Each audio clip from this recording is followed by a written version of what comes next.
자, 기자수첩 변상옥대 기자 나와 계십니다. 어서 오십시오. 네, 안녕하십니까. 오늘은 조금 전 2부에서 최동미 씨가 국민대 서울대에서 벌어졌던 여성 여학생에 대한 성희롱 성폭력 사건들 얘기했는데 예. 우리 사회 속에서 번져가고 있는 여성 혐오에 대해서 한번 얘기를 해보도록 하겠습니다. 여성 혐오. 예, 뭐 대학 사회뿐만 아니라 우리 사회 전체가 문제다 이런 말씀이시네요. 그렇습니다.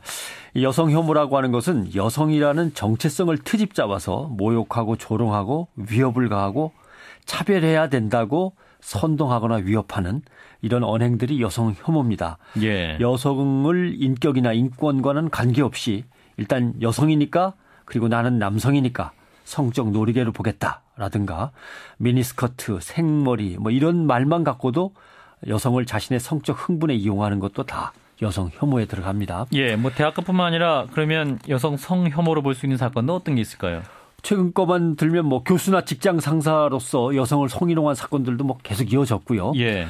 또 한 영화 칼럼니스트가 문외화적인 페미니즘이 테러 단체 IS보다도 더 위험하다. 이런 식으로 글을 남겼어요. 문외화적인 페미니즘이다. 예, IS 요새 얼마나 공포스럽습니까? 근데 페미니즘이 이거보다 더하다. 뭐 물론 이제 문외화적인 또는 뭐 근거 없는 페미니즘 또는 너무 심한 페미니즘이라고 얘기는 하겠습니다만은 페미니즘이 테러보다 더 위험하다. 이건 좀 아닌 것 같습니다. 예. 그다음에 KBS의 그 일베 회원 출신이라는 기자 있었지 않습니까? 예, 예. 그 KBS 기자가 남긴 것도 역시 생리휴가는 사용 당일날 착용했던 생리대를 직장 여자 상사나 생리휴가 감사위원회에 제출하고 사진 자료를 남기면 된다. 뭐 이런 식으로 얘기를 한다고 합니다. 이 공영방송 기자가 이런 여자들은 핫팬츠나 미니스커트를 입고 다니는 것만으로도 충분히 공연 음란죄다. 뭐 이런 얘기도 했고. 예. 우리 주변에서 사실은 무의식 중에 쓰는 말들도 있습니다. 김치녀, 오크녀, 성괴, 상패녀. 여성을 폄훼하고 혐오하는 표현들이 뭐 무심코 많이 쓰이기도 합니다. 예. 포털 사이트 게시판 심지어 방송 프로그램에서도 이런 말들이 막 번져나가서 걱정입니다. 그러니까 이제 도가니 사건 같이 장애 학생에 대한 성폭력이나 아동 성폭력 사건이 있으면 온 국민이 흥분하고 막 분노하지 않습니까? 예.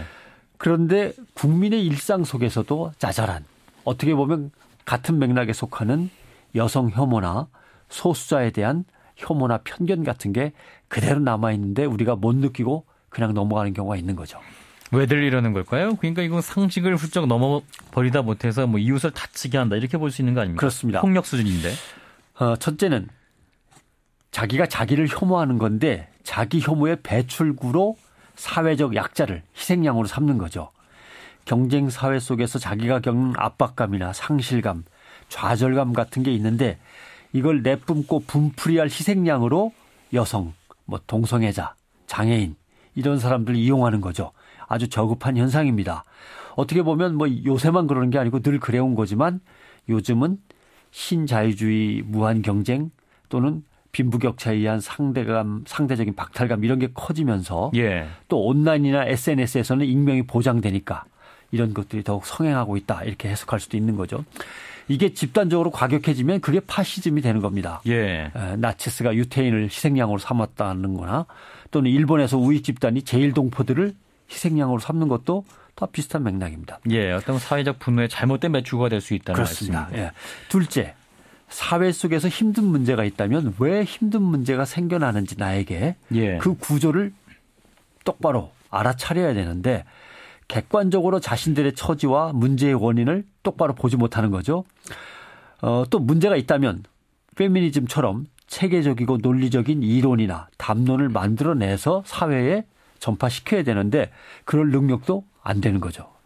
그냥 여성이 문제라고 여자는 그런 존재들이라면서 공격을 해버리는 겁니다. 예. 어쩌면 그럴 필요가 없는 게 이미 사회의 구조와 이념들이 남성 우위로 되어 있으니까 새로운 이념이나 담론을 만들어낼 필요도 없는 거죠.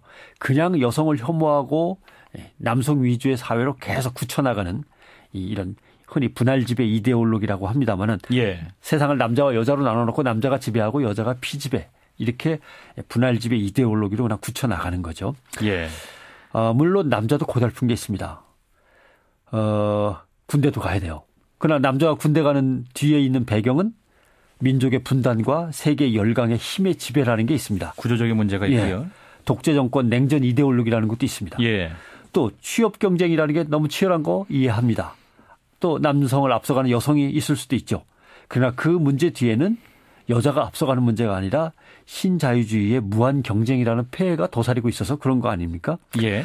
이런 구조적인 사고가 뒷받침이 안 되니까 그냥 분할지배 이데올로기에 빠져서 저 사람들을 밟아야 우리가 더 잘 살 수 있다라는 단순한 오류에 빠지는 거죠. 네, 그래서 왜곡된 여성 혐오 이미지가 나오게 그렇습니다. 되는 예. 그런 상황인데.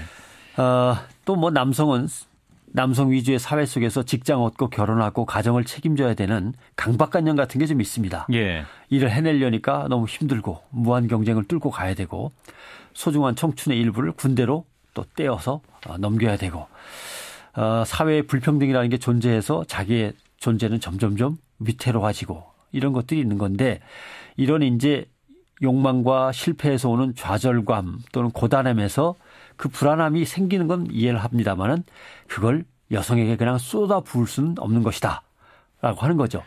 사회 구조의 모순 때문에 발생하는 그러한 문제들인데 그러면 이게 사회 어떤 정책이라든지 그렇죠. 사회 구조적인 기제로 풀어야 되는 문제 아닐까요? 그렇습니다.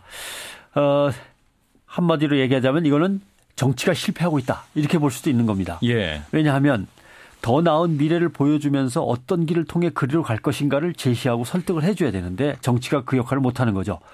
여성에 대한 차별을 정치적인 문제로 과제로 삼고 해결하듯이 남성들의 맹목적인 분노나 무자비한 편견도 정치의 과제로 알고 함께 풀어나갈 수 있도록 이끌어야 됩니다. 예.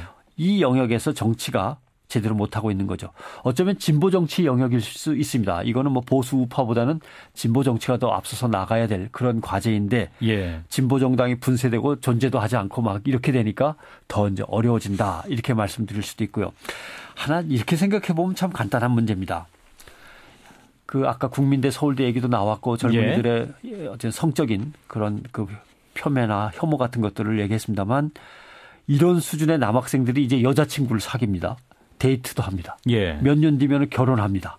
누군가의 남편이 되어서 가족을 꾸리고 직장에서는 뭐 여직원의 상관이 되어서 명령을 내릴 수 있습니다. 예. 그런데 이런 것들을 그대로 가지고 성장해 나간다라고 하면 이건 사회적으로 정말 불안해지는 겁니다. 예. 그러니까 항상 어떤 모니터링이 필요하고요. 어떤 여성 혐오가 사회에 번져나가고 있는지 모니터링도 필요하고 정치적인 과제로 삼아야 된다라는 말씀을 드리는 겁니다. 네, 여기서 마무리하죠. 변상욱 대기자였습니다. 고맙습니다. 고맙습니다.